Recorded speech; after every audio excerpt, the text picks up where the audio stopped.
Now I know some people were critical of me putting a cover over the Mercedes, but currently Storm Kiora, or whatever it's called, is blustering quite badly. It's peaking with winds around 55 miles an hour, and that cover is staying pretty well in place. And if you can hear this, I'm quite impressed at the microphone as well. That Mercedes would currently be very full of water if it didn't have that cover over the top of it.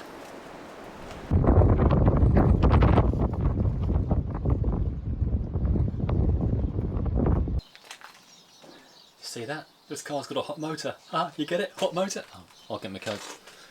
So, for comparison, this is the old 1970s rocker cover of the P6, and this is the 1990s one off the Range Rover. And this is much squarer, much more angular, much more modern looking, whereas this has got a nice kind of curvy, old-fashioned look, which really suits the car better, and which I'm far more down with. Now the question is, do they match? Well, in terms of width, they're the same width. They are the same height, obviously the same length. The question is the footprint the same? If I line these up like this, oops, yes they are identical, perfect. So the heads didn't really change much over the years, well on the outside anyway, not in a significant manner. So I'm going to clean these old 70s one up. I'll get a wire brush in the drill, clean up this old paint off, that's grim. That's what's going on the engine. Excellent. Decision made. And while we're doing show and tell, here's the 3.5 litre V8 in original manifold and original SU carburetors. They're not going to flow as much fuel and give as much power as like a nice upgraded set, but it'll get the car on the road for free. Rain.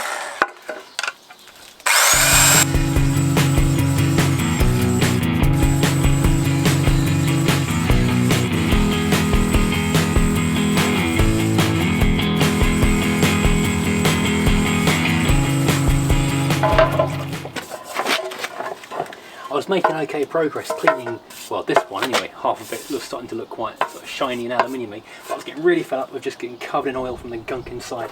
So I've got a gallon of Swarthega, whatever it's called, this stuff, Jesus, what do you call it, parts degreaser, and a screwdriver and a toothbrush, and I've been scraping away to get these things looking pleasant inside, because the chunks of 50-year-old solidified oil that were just breaking up in it. It's horrible. I didn't want that falling into the engine and clogging up the oil ways.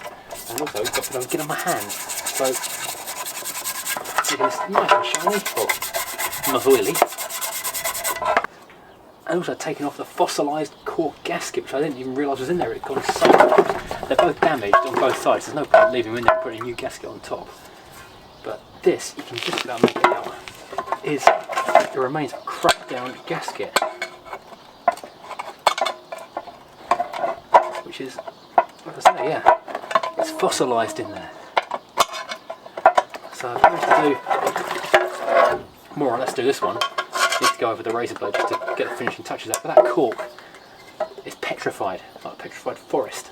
You know, it's funny, I spent so long struggling with big stuff, with getting the camshaft fitted and the timing gear and that kind of stuff, but I completely forgot about this kind of end product where I don't want to be sticking dirty rocker covers on a clean engine. And now I'm virtually ready to go, and I've hung up, hold up, cleaning this stuff up.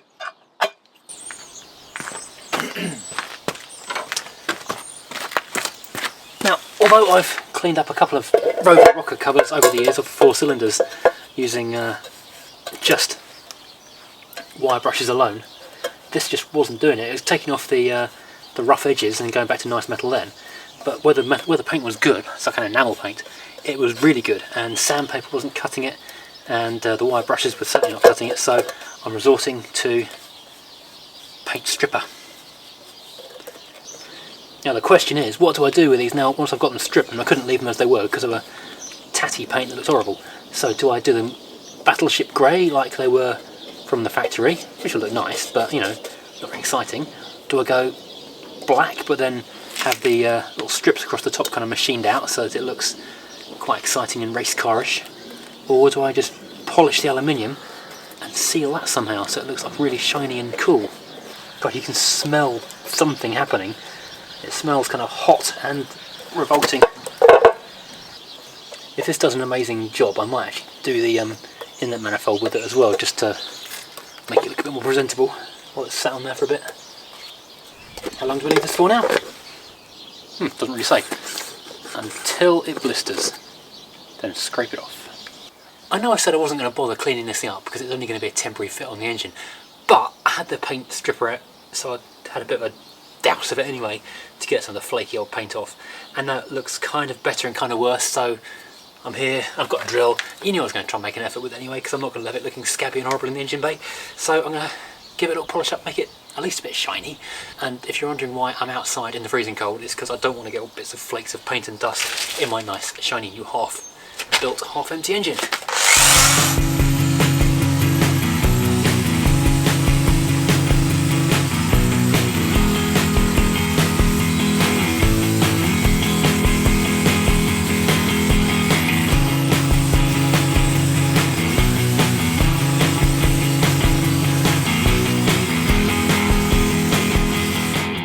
Well, that's not perfect, but it's an awful lot better. It won't embarrass me too much. I'm going to paint this metal pipe before I go any further, because I want that rust-proofer. That's a little bit holy, but it'll be better than not painting it.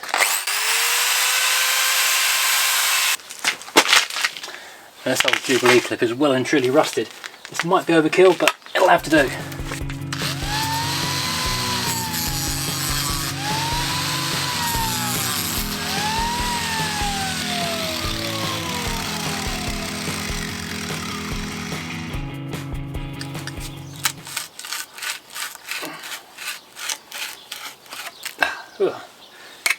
Rusty.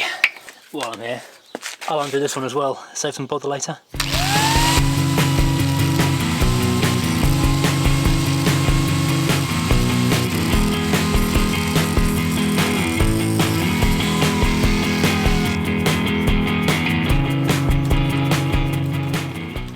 As luck would have it, I had a rather fortuitous appointment this week at a company where they basically hand build car body shells for beautiful classic vehicles from flat sheets of metal, and they know all about bits of metal, so I took the opportunity to ask them what's the best way of getting a nice finish on this aluminium, and they basically said finer and finer grades of sandpaper, followed by some kind of Brillo paddy stuff they gave me a bit to try, and that should come up really nicely. So here we go, trying that.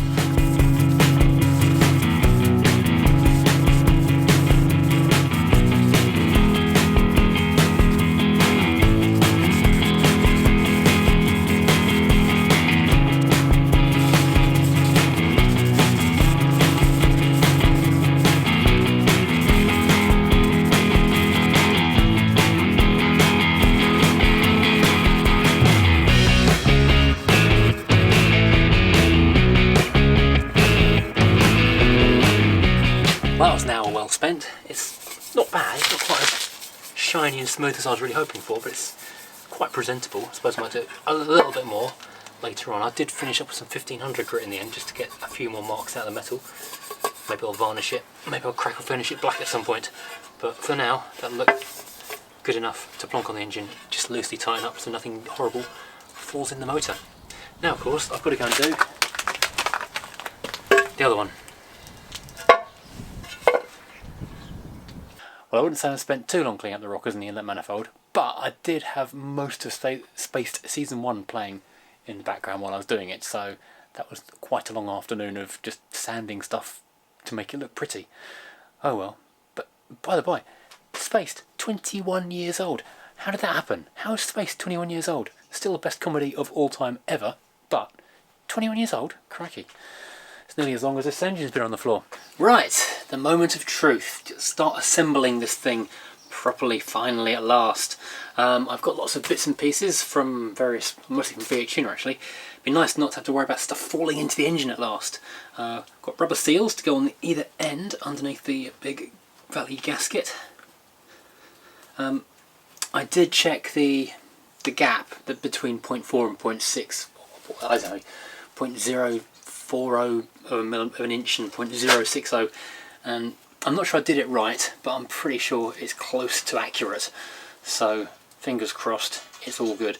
And I did find these packets of shims in the collection of stuff that I haven't used yet. Manifold gasket, which lines up. Oh, what do you know? Lines up pretty accurately. Isn't that fortunate? The Haynes manual does actually say make sure you've got the word front at the front, but this doesn't have front written on it.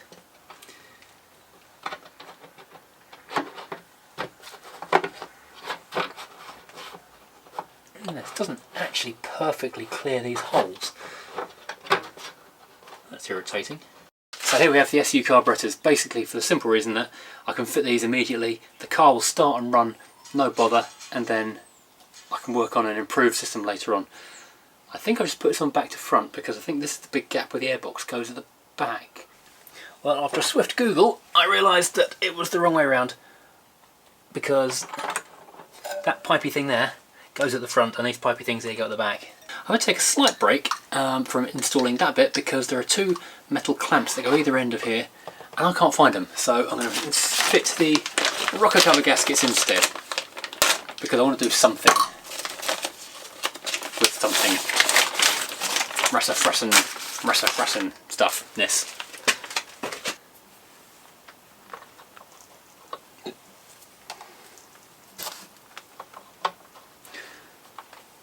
If I remember rightly, the oil filler goes on the left hand side. I'm probably wrong. That sits very nicely. Oh, it just parks itself neatly in that groove. Now I've got to work out what on earth happened to the nuts and bolts that sits nicely on that side. This is such a nice rubber gasket. I'm not sure I do need any kind of sealant on it because this looks like it's going to seal it and grip it really nicely without any kind of artificial gluification. In case you're new to the channel and haven't seen everything that I occasionally bother to work on, this is my 1972 Rover 2000. It needs engine mounts which are on the floor and have been for quite a while, and the steering box looking at, and this is a really nice car to drive. I love this car. This is a spare interior for the Red Mini, the Y-Reg. I just need to swap one door panel and then I'm going to sell all of this because this is really in the way. I don't need any of it anymore. I only bought it for the front seats and now they're just in the way. I just need to change the driver's door card, basically, that's it.